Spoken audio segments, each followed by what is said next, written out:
Ever get that feeling? Like when you reach for your wallet and it just feels lighter? Oh, yeah. Like way lighter than it used to. Like your coffee's suddenly way more expensive, or your rent just went up a crazy amount.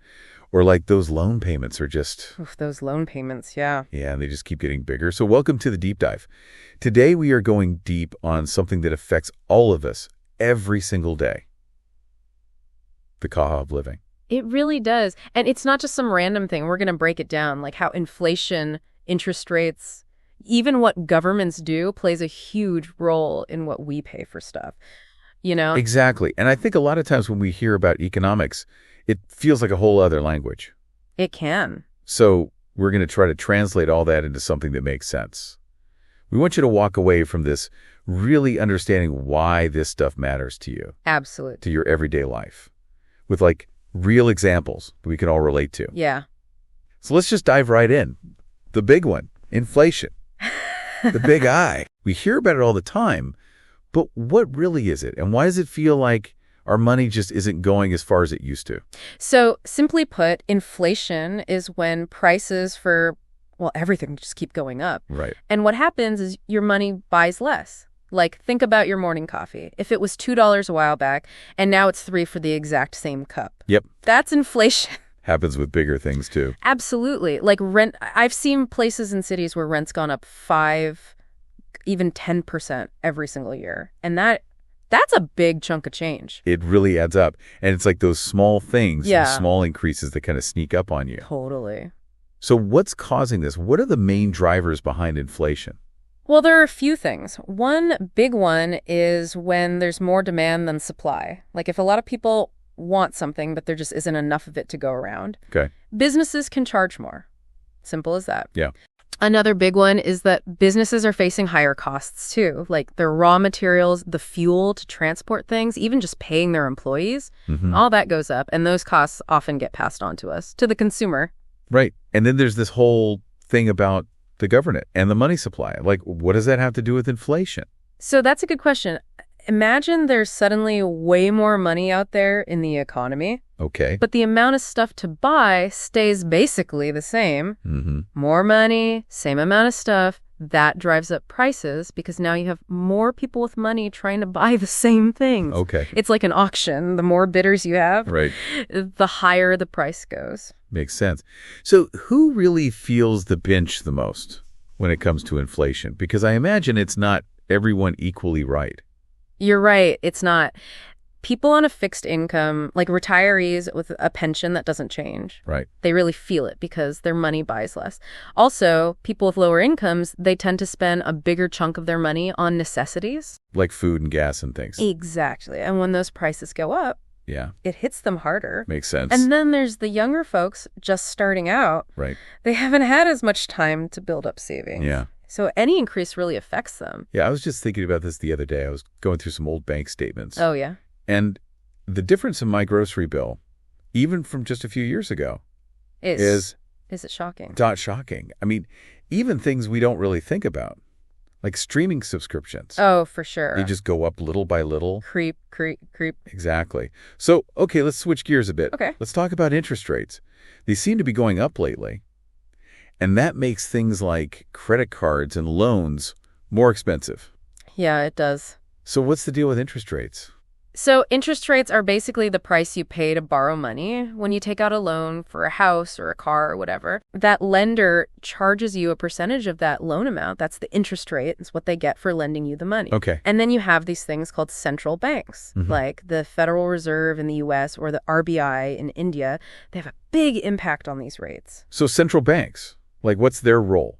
Their job is to keep the economy stable. And one way they do that is by setting or influencing interest rates. Okay. These rates then affect everything, like what banks charge you for your loans. Oh, I see. So, for example, the Fed in the U.S. sets a target range for the federal funds rate.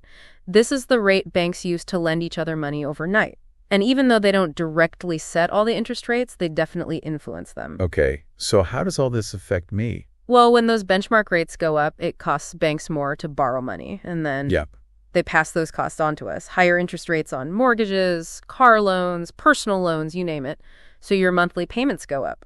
And if you have credit card debt? Especially credit cards, that interest can really pile up quickly. So higher interest rates make borrowing more expensive. But is there any good news? There is a flip side. When those rates are higher, banks sometimes offer better returns on savings accounts and things like fixed deposits. Oh, that's good. So your savings can grow faster. Right. Double-edged sword. It is. So we hear about governments raising or lowering interest rates all the time. Why do they do that? They're trying to control the economy a bit. Raising rates is a way to fight inflation. Okay. When borrowing is more expensive, people and businesses tend to spend less, and that helps slow down inflation. But if the economy's slowing down, they might lower rates to encourage borrowing and spending. Right. So it's like a way to speed up or slow down the economy. You mentioned car loans earlier. Can you give an example of how interest rates could affect that? Absolutely. Let's say you want to finance a car for 10 lakh. Okay. If you get a loan at 8% interest, your monthly payment might be around 20,276 rupees. But if the interest rate goes up to 12%, that same loan could cost you 22,244 rupees a month. Wow. That little 4% difference can add up to almost $118,000 in extra interest over the life of the loan.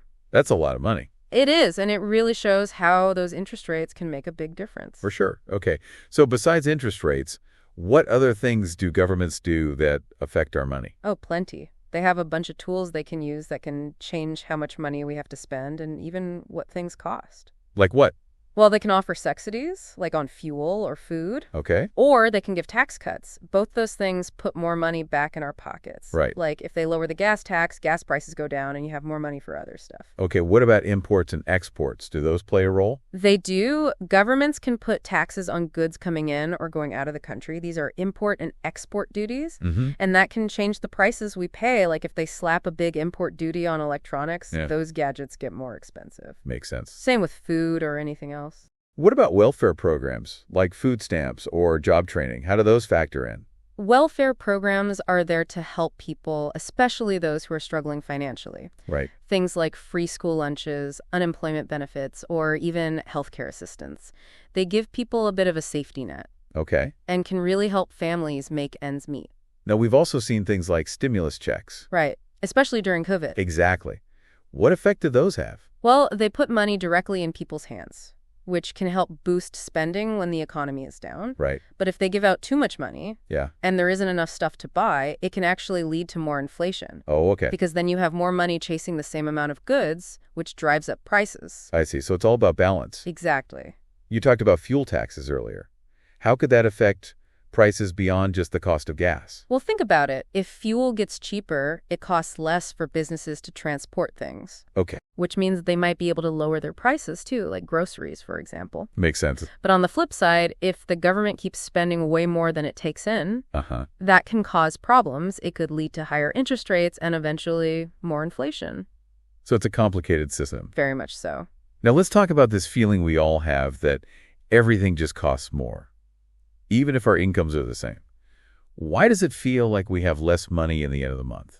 That comes down to what we call the cost of living. Okay. It's basically how much money you need to cover the basics. Housing, food, transportation, healthcare, all that. Right. It's how much it costs to live a certain way in a certain place. So what are the biggest things that make up the cost of living? Housing is usually the biggest one. Okay. Whether you're renting or paying a mortgage, then food, transportation, healthcare, energy bills. It all adds up. It does, and there are a few things that are pushing those costs up. Like what? Well, more and more people are moving to cities. That means higher demand for housing, which drives up rent and house prices. Okay. Then you have things happening around the world that can affect energy prices, like conflicts or natural disasters. Right. And that affects everything. Fuel prices, the cost of making stuff, transporting goods, you name it. Yeah. And if our currency weakens against other currencies, it makes imports more expensive. Okay. So everything just gets pricier. You keep mentioning housing. It feels like that's a big one for a lot of people. It is. In a lot of cities, there just isn't enough housing to go around. Yeah. So landlords can charge more for rent. And since housing is often our biggest expense, any increase there Impacts everything else. Exactly. It can really throw off your budget. I've heard stories of rent going up something crazy, like from 15,000 to 25,000 rupees for the same type of place. That's happening more and more, and it shows how quickly things can change. Even if your income stays the same, your money just doesn't know as far. So it feels like we're being squeezed from all sides. It can feel that way, but that's why it's so important to understand all these economic forces. Right. Because if we understand them, we can make better decisions. So even though we can't control the economy, What can we do to manage our own finances better? There are things we can do. One of the most important is to build an emergency fund. Okay. Aim for at least 6 months of living expenses saved up. That's a lot. It is, but it's a lifesaver if you lose your job or have a big unexpected expense. What else? Be careful about loans with variable interest rates, especially now that rates are going up and down. Okay. Fixed rate loans are better because you know exactly what your payment will be every month. That makes sense. And think about ways to diversify your income. Like side hustles. Exactly. Freelancing, a side business, anything that brings in extra money. What about investing? Any advice there? Consistent investing is always a good strategy no matter what the economy is doing. Okay. Something called dollar cost averaging can be helpful. That's where you invest a fixed amount regularly and spread your investments out. Don't put all your eggs in one basket. Mutual funds or index funds are a good way to do that. Okay. The other thing is to really track your spending. Budgeting, I hate that word. I know, but it's important. Use an app or a spreadsheet or just write it down. Right. Know where your money's going and look into things like retirement accounts or other tax-advantaged savings plans. They can really help you save money in the long run. This is all great advice. So basically, knowledge is power. It really is. The more you understand about how the economy works, Yep. the better equipped you are to make smart financial decisions. So to sum it all up, economics isn't just some abstract idea. It's real. It's what we see every day at the grocery store, on our bills, and in our bank accounts. Exactly. And by understanding things like inflation, interest rates, and government policies, you can take control of your money. You can make choices that work for you and your family. You can be prepared. So here's a final thought for everyone listening. Think about all the things we talked about today. How do they affect your life? What's one small change you could make, starting today, that could have a big impact on your finances down the road? That's a great question. Maybe it's tracking your spending. Maybe it's looking into those retirement accounts. Whatever it is, take that step. Thanks for joining us for this deep dive. Thanks, everyone. See you next time. Bye.